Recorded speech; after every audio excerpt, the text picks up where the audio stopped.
Buenos días, queridos estudiantes de Química Analítica 2. Quería discutir con ustedes algunos problemas de HPLC. ¿Se acuerdan que habíamos quedado en la última clase discutiendo algunas ideas asociadas a modo cromatográfico, que era fundamentalmente la elección de la fase estacionaria de la columna del HPLC?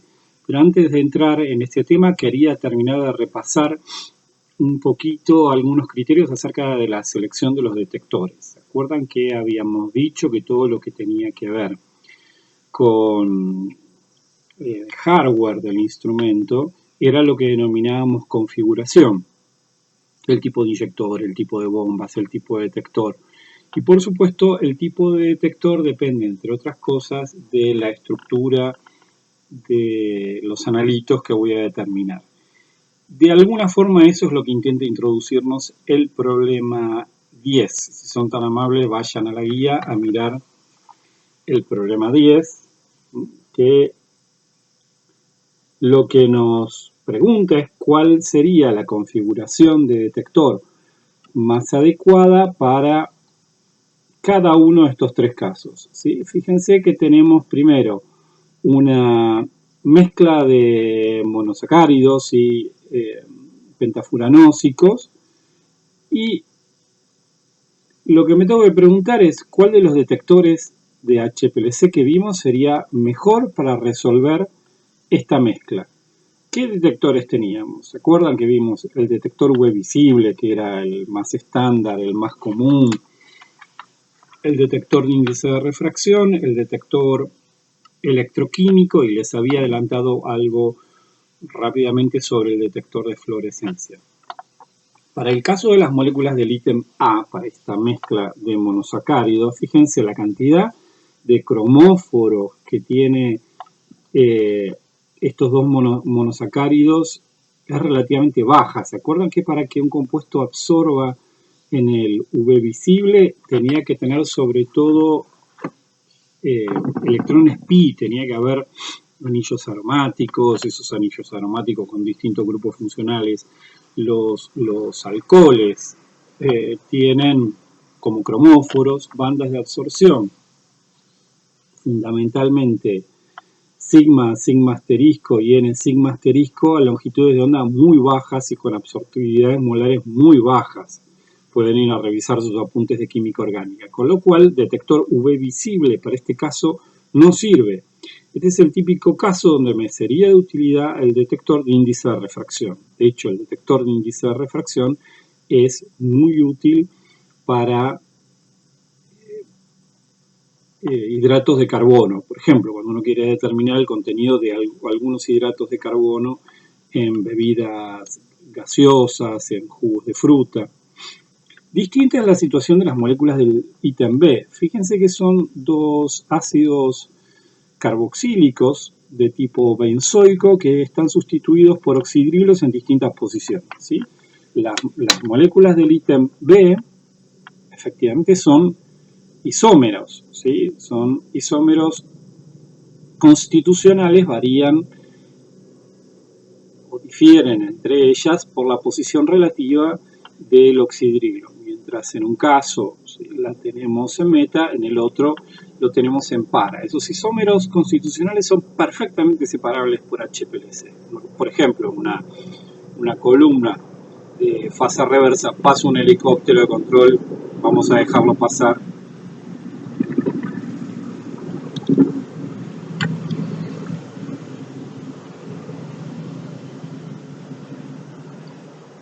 Está muy cerca del punto de control de San Martín y General Paz.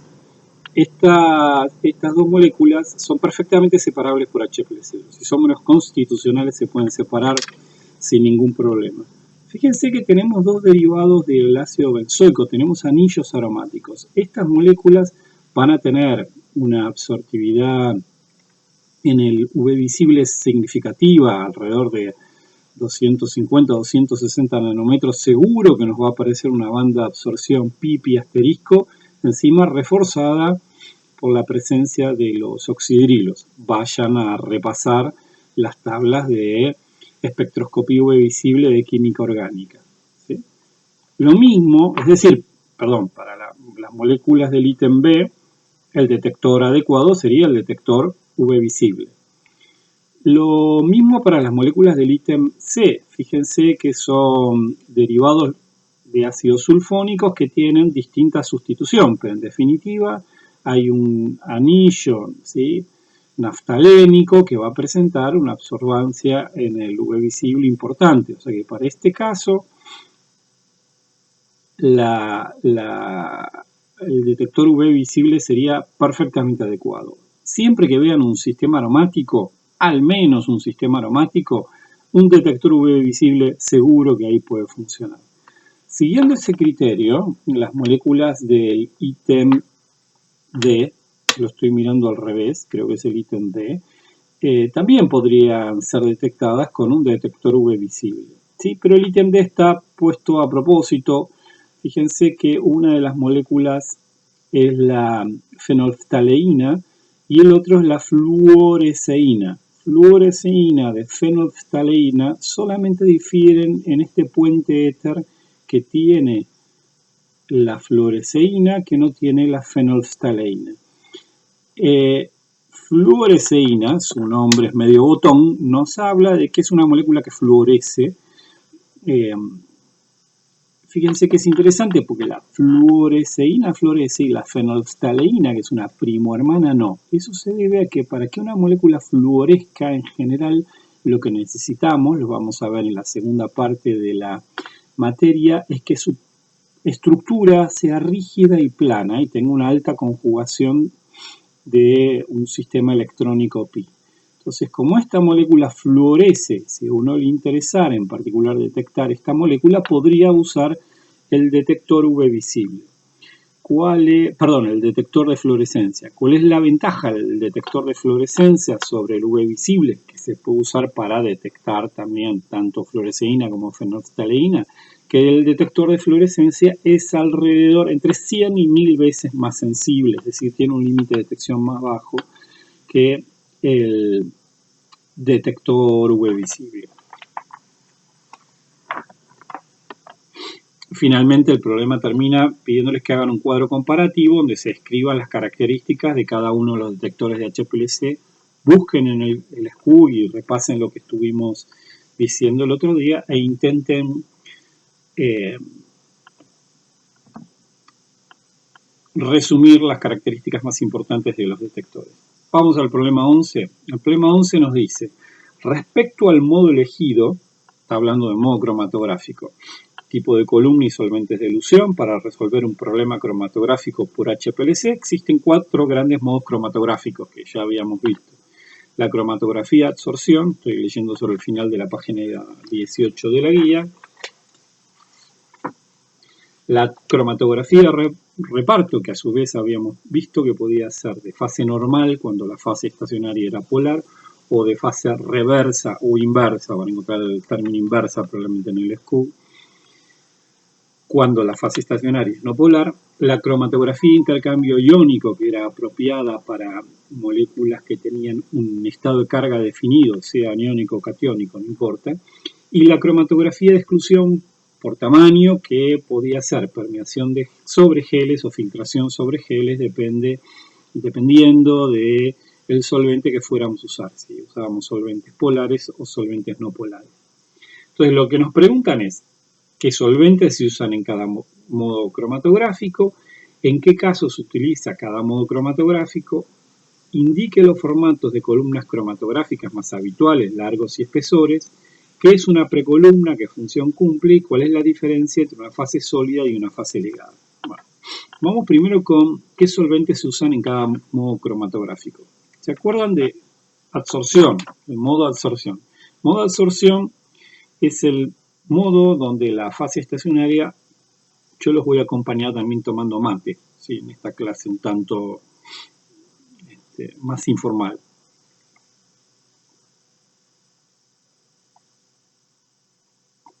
El modo de absorción es el modo donde hay un fenómeno de distribución entre el analito y la fase estacionaria muy polar, que es sílica o alúmina, y una fase móvil que habitualmente está compuesta por un solvente no polar. Eso es lo que ustedes hicieron en química orgánica, ¿se acuerdan cuando hicieron TLC? La fase estacionaria típica era sílica, donde las interacciones vía fuerzas intermoleculares con los silanoles de la fase estacionaria eran las que me producían la separación diferencial en la plaquita. ¿Qué solventes usábamos? En general para CCD, la típica mezcla era, por ejemplo, hexanoacetato de etilo, donde si uno quería variar la fuerza helotrópica, lo que hacía era variar el contenido del solvente más polar de la mezcla. Si tenemos hexano y acetato de etilo, para aumentar la fuerza helotrópica, esto quiere decir, para que corra más y tenga un RF más alto en una placa cromatográfica, lo que tengo que hacer es aumentar el contenido de acetato de etilo. Lo mismo ocurriría si tuviera una columna de sílica en el HPLC y estuviera usando hexanoacetato de etilo. Es muy difícil que se encuentren con una aplicación de este tipo. En general, este modo cromatográfico, la absorción, hoy ha sido reemplazado por directamente reparto en modo fase normal, pero era un modo cromatográfico muy común al principio del desarrollo de HPLC, donde lo que se hizo fue extrapolar lo que se conocía de la cromatografía más preparativa en el laboratorio al contexto instrumental. Entonces, uno perfectamente podría poner un sílica, gel adentro de una columna de HPLC, de un tubo de acero, y podría utilizar hexanoacetato de etilo. ¿Cuál es el cuidado que tendría que tener? Tendría que tener las dos bombas preparadas para trabajar con solventes orgánicos. Ese es el cuidado. En el segundo modo cromatográfico, que es reparto, ¿se acuerdan que reparto a su vez tiene dos submodos, que son la fase normal y la fase reversa? La fase normal quiere decir que la fase estacionaria que estoy utilizando en modo reparto, fase normal, es polar. Pero ahora no es polar porque hay sílica. Esa sílica ha sido derivatizada y lo que tengo son partículas que tienen un core, que tienen un núcleo, un corazón de sílica, pero sobre ellas hicimos una reacción para generar un enlace covalente donde tengo ahora una pequeña molécula que tiene algún grupo funcional polar, puede ser un nitrilo, puede ser un diol, entonces eso le confiere un carácter polar, pero no tan polar como los silanoles de la sílica. Entonces, en modo reparto, fase normal, la fase estacionaria es polar y los solventes son no polares. Ahora, en general, a diferencia de absorción, la mezcla de solventes que se utilizan siempre es un solvente orgánico y una fase acuosa. En modo reparto, fase normal, se comienza la corrida cromatográfica con un alto contenido de solvente orgánico y el solvente que se aumenta en función del tiempo es la fase acuosa. Es decir, el poder helotrópico aumenta aumentando el contenido de la fase acuosa en función del tiempo. Ustedes piensen que para aumentar el poder helotrópico tengo que empatar, tengo que empardar, tengo que ir en la dirección de la polaridad de la fase estacionaria. Entonces, si mi fase estacionaria es polar, la forma de ir en la dirección de esa polaridad es precisamente aumentando el contenido de la fase acuosa. En modo reparto, fase reversa, que de lejos es el modo cromatográfico que más van a utilizar en su vida profesional, la fase estacionaria es no polar. En general, las dos columnas más comunes son las columnas de 8 átomos de carbono y 18 átomos de carbono. Las columnas RP-C8 y RP-C18. Bueno, en ambos casos lo que tengo es una cadena alifática de 8 o 18 átomos de carbono unida covalentemente a un núcleo de sílica. ¿Qué fases estacionarias uso en ese caso? En ese caso se vuelve a utilizar una mezcla de un solvente orgánico y una fase acuosa, habitualmente los solventes orgánicos más comunes van a ser acetonitrilo y metanol, y una fase acuosa, que puede ser agua pura grado HPLC o puede ser un buffer. En general, uno utiliza un buffer si tiene algún grupo potencialmente ionizable, si tiene un ácido carboxílico, si tiene una amina, si tiene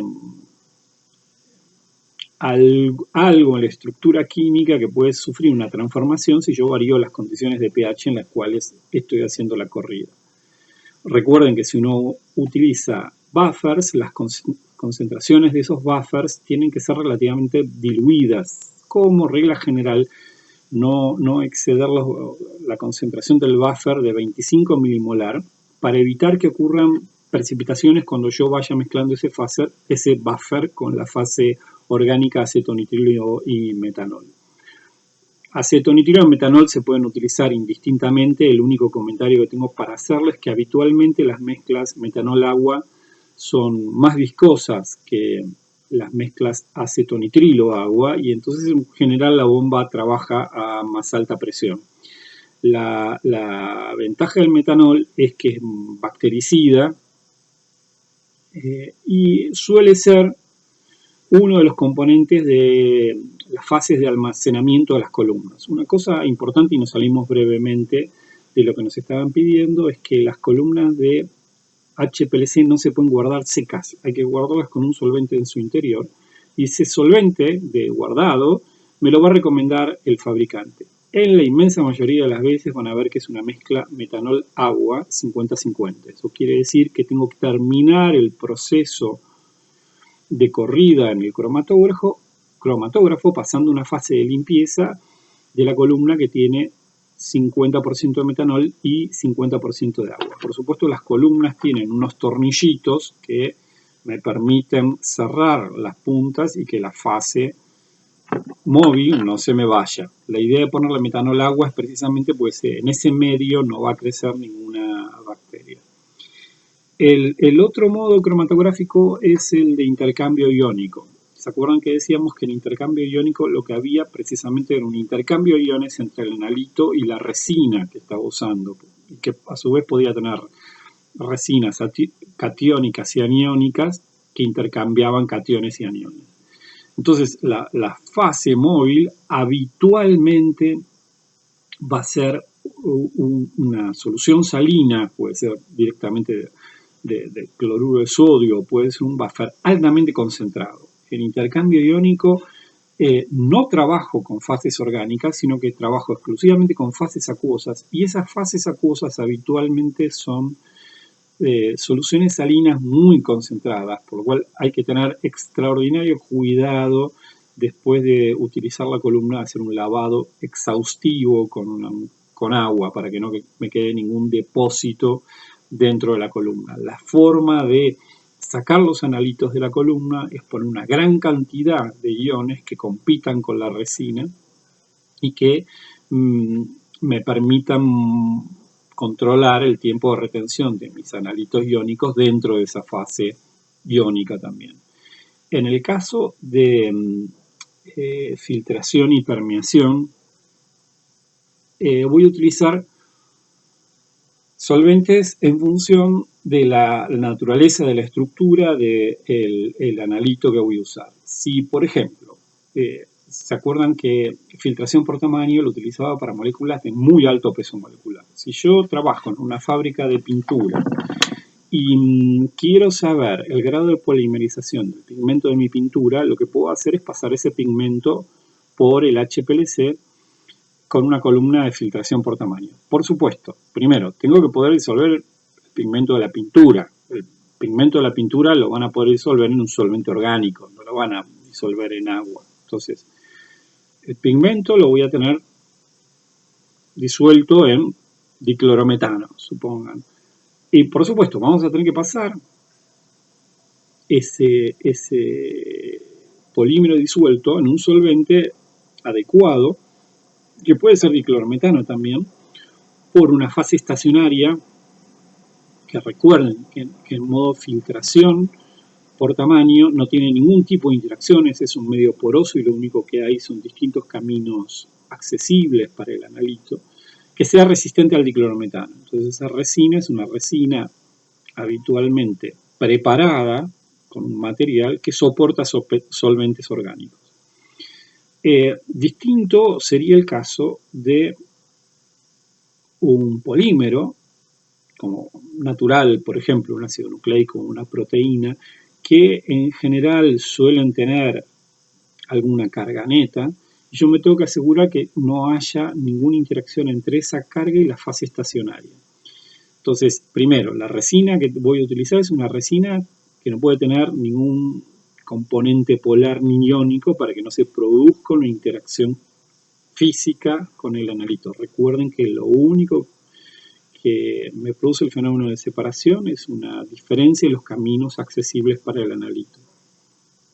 Segundo, en ese caso voy a pasar mi analito, que es iónico o muy polar, disuelto en agua, con lo cual la fase estacionaria que tengo que usar obviamente tiene que soportar el agua. Sí, esa sería la diferencia entre permeación en geles y filtración en geles. La naturaleza del material de la fase estacionaria y de la polaridad de las fases móviles que voy a utilizar para cada caso.